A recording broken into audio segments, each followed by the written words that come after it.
Personne pourrait penser que Staline, ce tyran qui a tué sans raison, pourrait éduquer le rabbi de Lubavitch.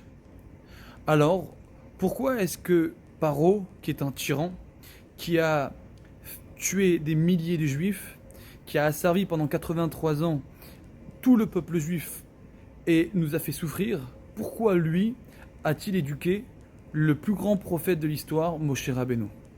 Cette question, c'est la question du Even Ezer qui est né dans les années 1000-1100. Et il pose la question suivante, il dit comment est-ce qu'on peut comprendre une question aussi difficile?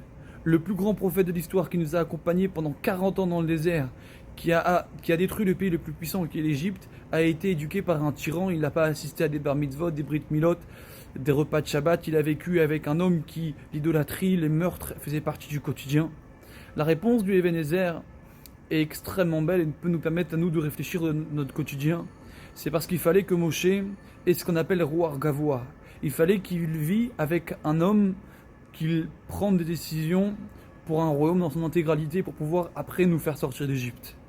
Combien est-il important quand on éduque nos enfants de leur donner ce qu'on appelle l'esprit du Ruach Gavoa? Il faut savoir que les Juifs étaient dans Ruach Nemucha, un esprit faible. Voilà pourquoi ils n'ont pas pu rentrer en Israël. Ils sont tous morts et c'est leurs enfants qui ont pu rentrer en Égypte, en Israël, simplement parce qu'ils avaient un esprit faible et parce qu'ils ont toujours dans l'esprit qui sont des esclaves.